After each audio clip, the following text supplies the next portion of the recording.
and he played ball with him. So he was just like, man, I know your name is really familiar. And then he encouraged me too, like, man, like you're not supposed to be here. I want to see you do better.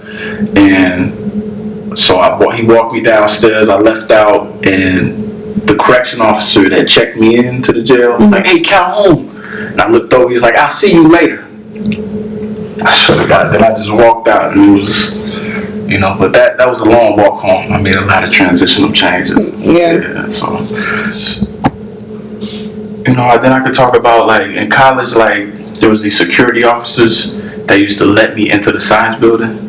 I used to just stay in the science building all day. I used to sleep in the science building just to study, like, literally, like, because I knew that I didn't learn that much in college, so I had to catch up. And I even had, like, professors that would come up there and teach me on the weekends, just because I was, like, working so hard trying to get it.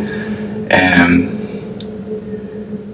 yeah, like I used to, like, it used to be desks, like, the desk that you sit in high school. I used to just flip 6 in and put a blow-up mattress, and I used to, like, literally work all night until I get tired and, like, take like a 2-hour 3-hour nap and get right back up.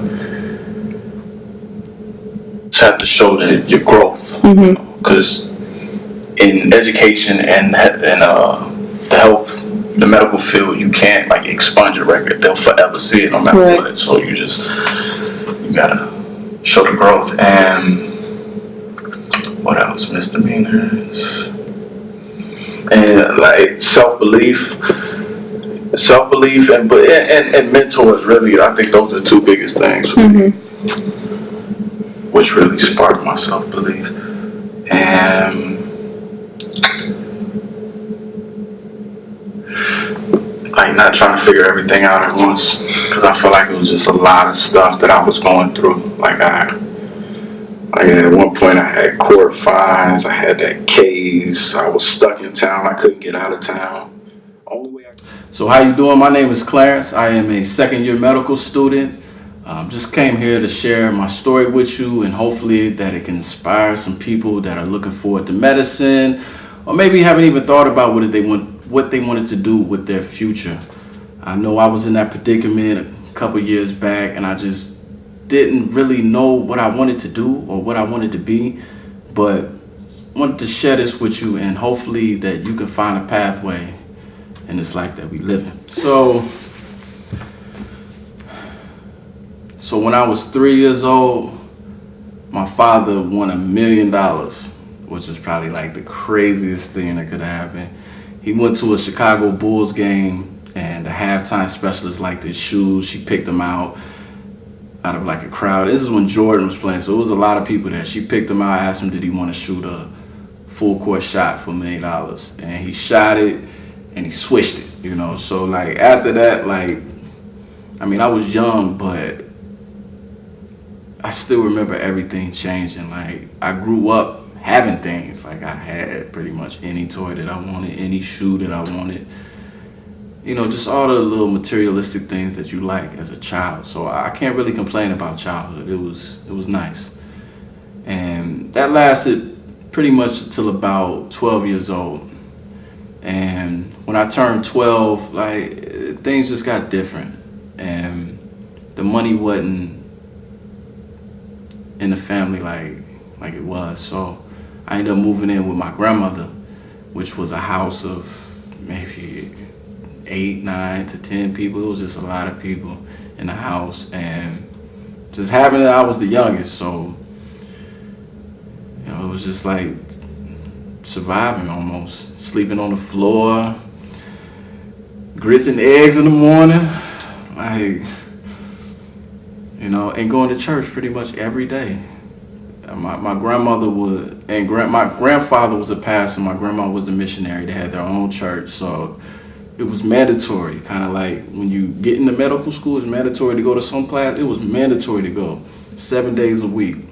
And, I'm real thankful for that, because that gave me a good foundation in life. So, my grandmother, I preached when I was around 12, but also at this stage of developing who I wanted to be.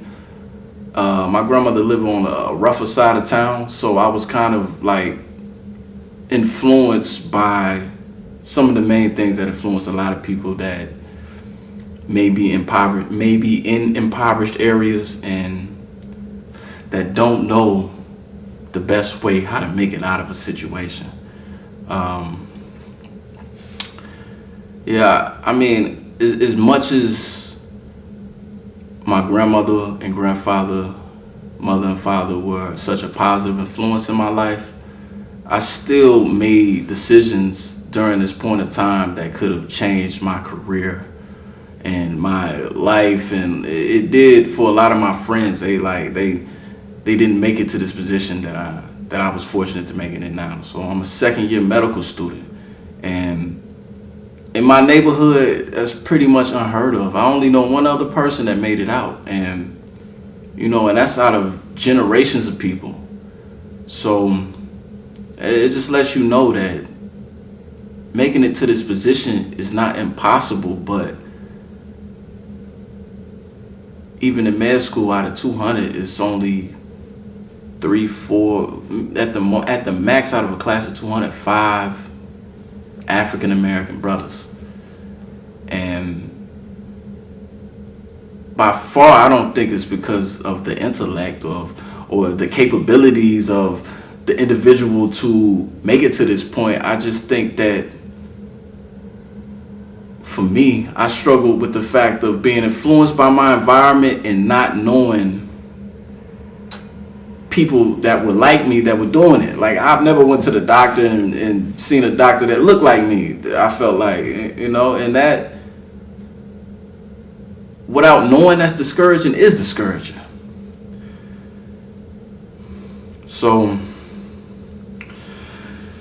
around this point of time, when I was like 13 through 18, I was getting in a lot of trouble.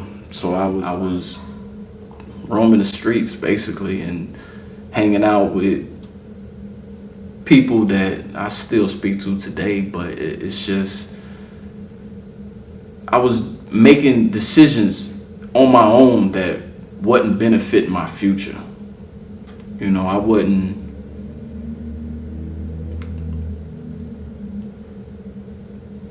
thinking about the future at all. I was more so focused on what was going on at that moment. And I ended up catching a case the day before I went to college, which was so ironic. And I almost lost my opportunity to go to college. My first year in school, my grades were pretty much terrible. And it just had a lot to do with me not focusing, not studying, and then going back and forth from college to the courtroom. And, and I had to fight a case, and so it was just a challenge in itself to try to balance that out and hold it in around everybody else that's probably not experiencing that. So my first year of college, going back and forth from the college to the courtroom, and how it had a major toll on my grades, and that made me ineligible to play basketball. And the following year, when I finally got my grades up, the coach already had a new team, so I could no longer play on the team or whatever. So, that was a pivotal moment for me, because I always thought that basketball was the thing that I was going to do. So I met a professor my second year of college, and his name was Dr. Sinyak, and he was like one of the coolest guys on campus that I seen, because he was so intellectually smart, and then at the same time he was so chill. And to me, I was just inspired to see that. So I would ask him a lot of questions. And in time, with building a relationship with him, he began to encourage me. And as weird as it sounds, he made me believe in myself. And at that point in time, coming out of my grandmother's house, fighting a case, and, meeting him, that was something that I needed. And when I heard that he believed in me, I started believing more in myself, and I began working harder. And I never picked up a book out of all my years of school, maybe preschool, but I never like put in so much effort to get a good grade. Like I don't know why I didn't do it. Like it was, I don't know. But that year I did it, and I got A's and B's, and I was shocked that the work that I put in actually was the result that I got. And it showed me that, like, yo, I'm way more book smart and intellectual than I thought I was. Like, it's crazy that I used to think that way. So when I began to see that I was able to learn material and be able to recite it and be able to perform on a test, my confidence just started to peak a little bit. So back then I would have to write a lot of note cards. You know, I felt like I had to work harder just to keep up with the class average because I was so far back and I hadn't put in work to that point, you know, to sharpen up the skills that people may have been sharpening up in high school, grade school. And, you know, I found a lot of mentors at that point. Dr. Senyak was one, and, you know, pretty much all of the mentors in the biology department, I would go to them, ask them questions, and make sure I build a relationship and ask them for wisdom and try to figure out how they learned the material so I could apply it myself.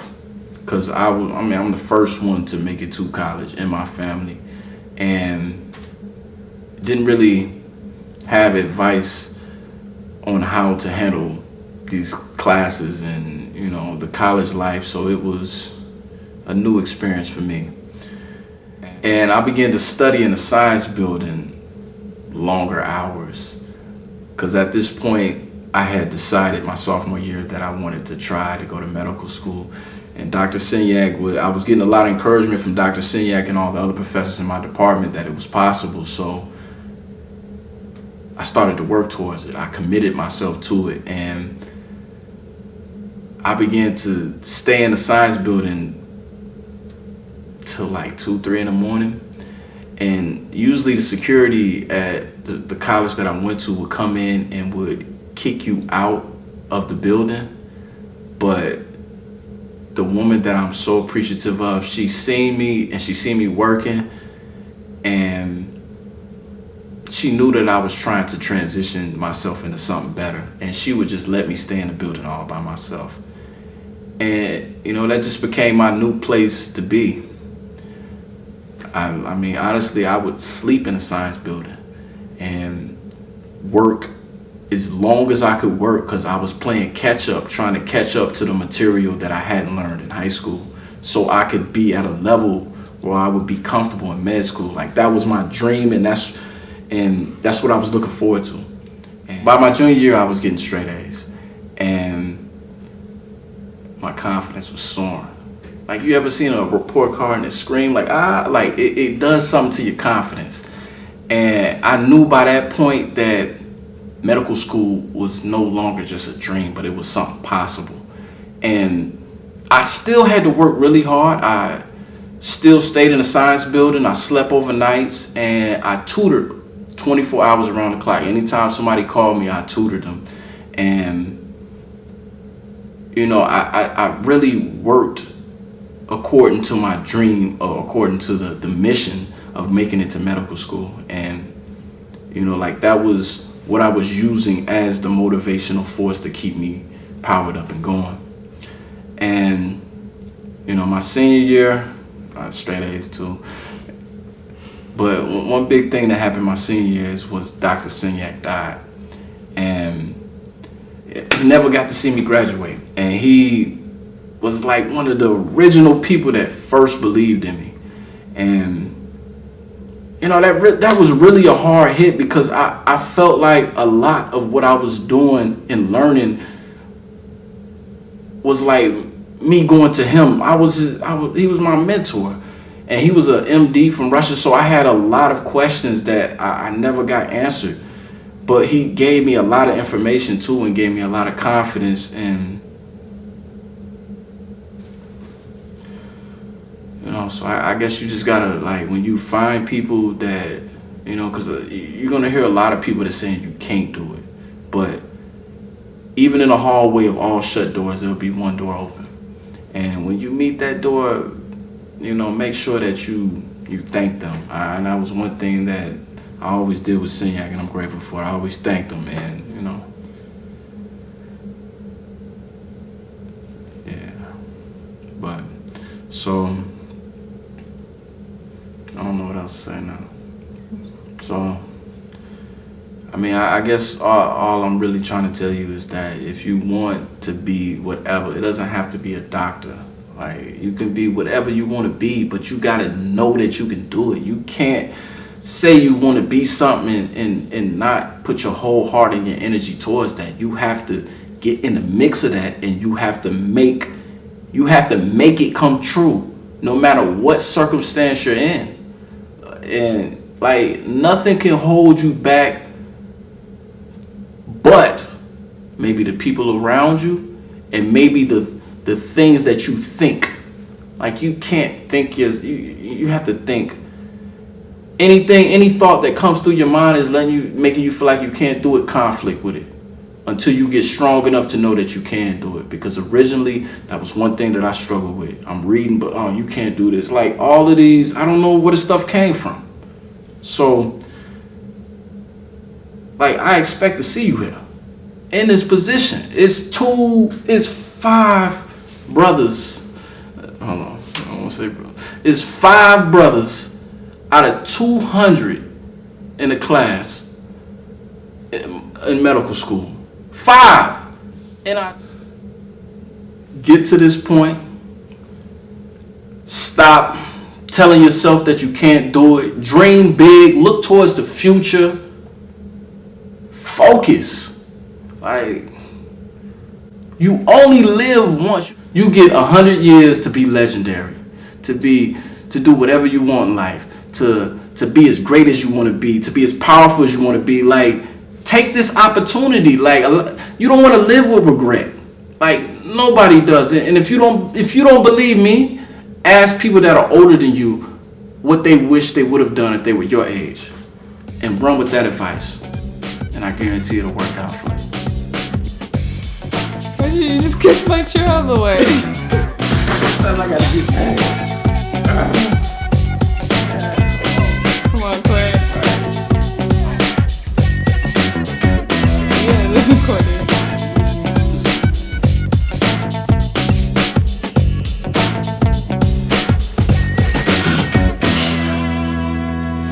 What am I doing? You had it though. You had it. Come on.